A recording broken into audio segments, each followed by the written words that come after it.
இலங்கையின் அதிபராக அனுரகுமார திசாநாயக்க வருவதற்கான வாய்ப்புகள் இருப்பதாக தற்போதைய முடிவுகள் காண்பிக்கின்றன. குறிப்பாக தபால் வாக்கு முடிவுகள் தற்போது வெளியாகி இருக்கிறது. இன்னும் நிறைய முடிவுகள் வெளிவர இருக்கின்றன. ஆனால் இந்த தபால் வாக்கு முடிவுகளில் 50% மேலாக தொடர்ச்சியாக முன்னிலை வகிக்கிறார் அனுரகுமார திசாநாயக்க.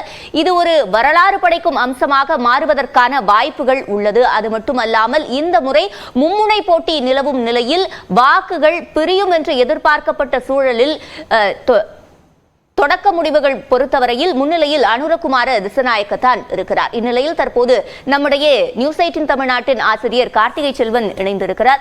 இந்த முடிவுகளை பொறுத்த வரைக்கும் மும்முனை போட்டி இருக்கும் தான் சொல்லப்பட்டுச்சு. ஆனா எதிர்பார்த்ததை விட முன்னாடியே கணிப்புகள் இருந்தது அனுராவுக்கு நிறைய ஆதரவுகள் இருக்கும்னு. ஆனா இந்த முறை 3% இருந்து அவர் 50% தாண்டுவார் அப்படின்றதுதான் தொடக்க நிலையாக இருக்கிறது. தொடர்ச்சியா நம்ம நியூஸ் 18ல நீங்களும் இலங்கை கள நிறுவனங்களை வழங்கிட்டே இருக்கீங்க. எதிர்பார்க்கப்பட்ட அளவு இல்லைனாலும் அதை கூடுதலாகவே இருக்கு. 10 மடங்கு வாக்குகளை பெறுவார். கடந்த முறை 3.16% வாக்குகள் இருந்த அனுராவுடைய வாக்குகள் இன்னும் ஒரு 10 மடங்கு கூடும், 30% மேல வரும், மும்முனை போட்டி இருக்குன்னு எதிர்பார்த்தோம். ஆனால் அதை கடந்து 52.67% வாக்குகள் இன்னைக்கு இப்போ இருக்கக்கூடிய சூழல்ல தொடக்க நிலை தான். கிட்டத்தட்ட 6 லட்சம் வாக்குகளை அவர் பெற்றிருக்காரு. ஒட்டுமொத்தமா 50 லட்சம் வாக்குகளை பெறும்போது அவர் அதிபராக வெற்றி பெற முடியும். எதிர்க்கட்சி தலைவர் சஜித் பிரேமதாசா 21.79. இந்த ரெண்டுல இப்போதைய அதிபர் இல்லை, ரணில் விக்ரமசிங்கே இந்த ரேஸ்லேயே இல்லை, 3வது இடத்துக்கு தள்ளப்பட்டிருக்கிறார். இலங்கை வரலாற்றில் இதான் முதல் முறை ஒரு அதிபராக இருக்கக்கூடியவர் 3வது இடத்துக்கு தள்ளப்படுறதும் 5 ஆண்டுகளில் இப்படி ஒரு மிகப்பெரிய அளவுக்கான ஒரு மாற்றத்தை, ஒரு லேண்ட்ஸ்லைட் விக்டரின்னு சொல்லலாம், அந்த அளவுக்கானது. ஒரு இடதுசாரி தத்துவத்தை முன்னெடுக்கக்கூடியவர், இலங்கை ஒரு வரலாற்றிலே எடுத்துக்கிட்டா கூட ஒரு அதிபராக வரக்கூடியவர், இடதுசாரி சிந்தனையோட வரக்கூடியவர் முதலாவதாக ஒரு தான் இருப்பார்னு நினைக்கிறேன். நம்ம மாவட்டங்கள் தோறும் இருக்கக்கூடிய முடிவுகளையும் பார்த்தோம்னா உங்களுக்கும் ஒரு கிளாரிட்டி இருக்கலாம், ஒவ்வொரு மாவட்டமாக இருக்கக்கூடியது. எடுத்தோடனே இப்போ அனுராதபுரம், எஸ் சொல்லுங்க. அனுராதபுரத்தை பொறுத்த வரைக்கும் இது அனுரகுமார திசாநாயக்கவுடைய சொந்த மாவட்டமாக இருக்கிறது. இங்கு அவருக்கு 61.23% வாக்குகள் இருக்கிறது. அது மட்டும் அல்லாமல் பிற மாவட்டங்களில் நம்ம பார்த்தோம்னா ராஜபக்ச குடும்பத்தினருக்கு என்று அது நம்ம அடுத்தது அவங்களுடைய டாமினன்ட் ஏரியாவும் நம்ம பார்க்க போறோம். கிட்டத்தட்ட ஹம்மன்தோட்டாலாம் கைவிட்டு போயிருக்குது, அவங்களுடைய கோட்டைன்னு சொல்லுவாங்க, ராஜபக்சே மஹிந்தாவுடைய ஃபேமிலிக்கான கோட்டைம்பாங்க. அதையும் நம்ம பார்க்க போறோம். இதுல வந்து அனுரகுமார 61.23%. தென்னிலங்கையில் பெரும்பாலான இடங்கள்ல 60% வாக்குகளை பெறுகிறார்.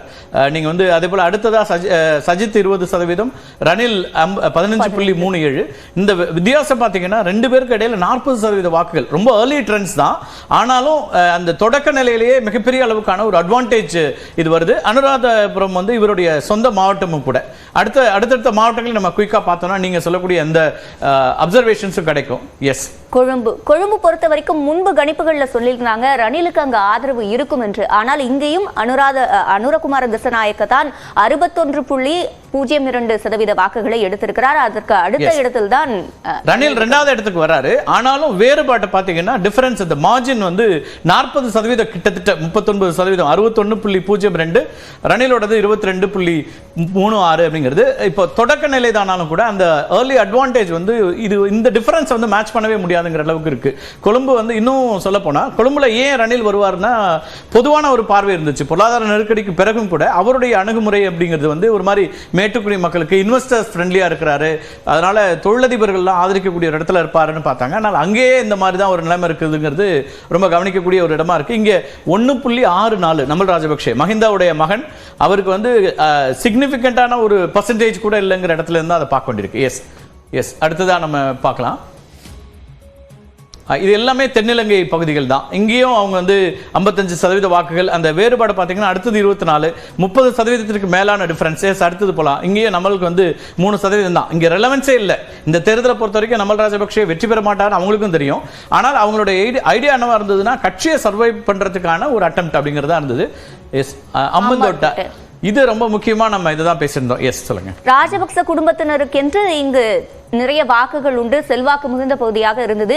இன்ஃபேக்ட் சொல்ல போனா இந்த வாக்குகளை நம்பிதான் இந்த முறை நமல் ராஜபக்சவ அவர்கள் களமிறக்கினார்கள் அப்படின்னு சொல்லலாம். ஏன்னா மஹிந்த ராஜபக்சவ ஹீரோவா பார்க்கக்கூடிய மக்கள் இந்த இடத்துல தான் இருந்தாங்க. இது ஒண்ணு மட்டும்தான் அவங்க நம்பிக்கையா வச்சு இந்த தேர்தலில் களமிறங்கினாங்க அப்படின்னு சொல்லலாம். ஆனா அங்கேயுமே அவங்களுக்கு பயங்கரமான சரிவு ஏற்பட்டு 7.23% தான் இருக்கு. இங்கேயும் அனுர தான் லீடிங்ல இருக்காரு. ராஜபக்சே குடும்பத்தினுடைய ஒரு கோட்டை அப்படின்னு அந்த பகுதியை சொல்லுவாங்க. அம்மந்தோட்டா வந்து நமக்கு எல்லாருக்கும் தெரியும், அங்க துறைமுகம்லாம் அட்டெம்ப்ட் எடுத்தாரு, சீனாவோட இன்வெஸ்ட்மெண்ட் எல்லாம் வந்தது, நமக்கு ரொம்ப பெரிய கன்சர்ன், இந்தியாவோட கன்சர்ன் இருந்த இடம். அங்க அனுரகுமார திசநாயக்க ஏகேடின்னு அவங்க ஷார்ட்டா அவங்க எல்லாரும் கூப்பிடுறது 52.17ங்கிறது ஒரு பெரிய சேஞ்ச் அங்க நடந்திருக்குன்னு நினைக்கிறோம். களத்துல ஒரு பெரிய மாற்றம். அடுத்ததா சஜித் வந்து அந்த இடத்துக்கு வராரு. நீங்க வந்து ஒரு இரட்டை இலக்கத்தையே அடைய முடியாத இடத்துல தான் நம்ம இருக்காரு இப்போது நிலைமையில. இன்னும் மாறலாம், இன்னும் வாக்குகள் நிறைய எண்ணப்பட வேண்டியிருக்கு. அம்மந்தோட்டா ரொம்ப முக்கியமான ஒரு பகுதி. ராஜபக்சேவுடைய 20 ஆண்டுகள்ல ராஜபக்சே குடும்பம் பெரிய அளவுக்கு தாக்கம் ஏற்படுத்தாத ஒரு தேர்தல் இது. அதுவும் ரொம்ப முக்கியமா பார்க்க வேண்டியிருக்குது. எஸ், அடுத்த மாவட்டங்கள் நம்ம பார்க்கலாம். எஸ், குயிக்கா. எஸ், மாத்தளையை பொறுத்த வரைக்கும் இங்கேயும் அனுரகுமார தான் லீடிங்ல இருக்காரு. அதற்கு அடுத்த இடத்துல ரணில் வராரு. இங்கேயும் ராஜபக்ச குடும்பத்தினரை பொறுத்த வரைக்கும் 1.78% வாக்குகள் தான் இருக்கு. எல்லாமே தென்னிலை ஒட்டி இருக்கக்கூடிய மாவட்டங்கள். அடுத்த மாவட்டங்களையும் பார்க்கலாம். குயிக்கா நம்ம அடுத்த மாவட்டங்களையும் பார்த்துடலாம். தமிழ் மாவட்டங்கள் எப்படி இருக்கு? மாத்தறை அதே போல 58%, அதே டிஃபரன்சஸ். அடுத்த மார்ஜின் பார்த்தீங்கன்னா எல்லா மாவட்டங்கள்லையும் 30-40 மார்ஜின் இருக்கு. ரெண்டாவது இடத்துல வரவங்களுக்கு மொனராக்கலை இங்கேயும் 58-23. இந்த டிஃபரன்ஸும் 25% மேல டிஃபரன்ஸ் இருக்கக்கூடிய ஒரு இடமா இருக்கு. நுரேலியா ரொம்ப முக்கியமான ஒரு பகுதி. எஸ், சொல்லுங்க. யா, இங்கேயும் அனுரகுமார தான் லீடிங்ல இருக்காரு. 47.15% வாக்குகள் இருக்கு. அதற்கு அடுத்த இடத்துல பார்த்தோம் என்றால் ரணில் இருக்காரு. அதற்கு அடுத்து சஜித், நமல் இங்கேயும் 1.62% தான். இன்ஃபேக்ட் சொல்ல போனா சுப்ரீம் கோர்ட்டே அங்க தெரிவிச்சிருந்தாங்க இவர்களுடைய குடும்பம் தான் இந்த சரிவுக்கு காரணம் என்று. அது இப்ப வாக்குகள்ல பெரும் அளவு இம்பாக்டை ஏற்படுத்தி இருக்கு அப்படின்றதுக்கு இந்த குறைவான மூன்றாவது இடத்துக்கு போறதுக்கான காரணமும் அதுதான். கடந்த 2 ஆண்டுகள்ல அவர் ராஜபக்சே கட்சியினுடைய எம்பிக்களை டிபெண்ட் பண்ணி தான் இருந்தாரு, அவங்க ஆதரவுல தான் இருந்தாருங்கிறதுனாலே அவருக்கு ஒரு பின்னடைவும் இருந்தது. அடுத்த மாவட்டங்களையும் நம்ம பார்க்கலாம். எஸ், புலனர்வு இதுலயே 60க்கு மேல இருக்கிறாரு. இங்க இவர்களுடைய வாக்குகள் ரொம்ப சரிஞ்சிருக்கிறத பார்க்க முடியுது. இங்க 1% கூட அவங்க தொடல அப்படின்னு இதுல ரொம்ப தொடக்க நிலையா இருக்கு. எண்ணிக்கை இன்னும் அதிகமா வர வேண்டியிருக்கு. அடுத்தடுத்த மாவட்டங்களுக்கு போயிடலாம். நம்ம ரத்னபுரி அதே போல சேம் 60%. இந்த தென்னிலங்கை அல்லது அந்த பகுதிகளில் சிங்களர்கள் அதிகமாக இருக்கிற எல்லா பகுதிகளிலுமே அனுர வந்து ஒரு 60% ஆவரேஜா எடுக்கக்கூடியதை பார்க்குறோம். அடுத்து வரக்கூடியவர்களுக்கும் அவருக்குமான இடைவெளி 40% வரைக்கும் இருக்குது. அதை ஃபில்அப் பண்ண முடியாது. எஸ், திருகோணமலை நம்ம தமிழ் பகுதி. எஸ், சொல்லுங்க சிவரஞ்சனி. இப்போ தமிழ் பகுதிகளில் பொறுத்த வரைக்கும் வாக்குகள் வந்து ஸ்பிளிட் ஆகும் அப்படின்ற ஒரு கோணம் இருந்தது. இன்ஃபேக்ட் சொல்ல போனா யாழ்ப்பாணம் அங்க பொது வேட்பாளருக்கு ஆதரவு முதல்ல இருக்கிற மாதிரி தெரிஞ்சிச்சு. ஆனா அங்கேயுமே கூட அனுராவுக்கு தான் அதிக வாக்குகள் பதிவாகி இருக்கு. தமிழ் மக்கள் அதிகமா வசிக்கிறது வடக்கு கிழக்கு இந்த 2 பகுதியில.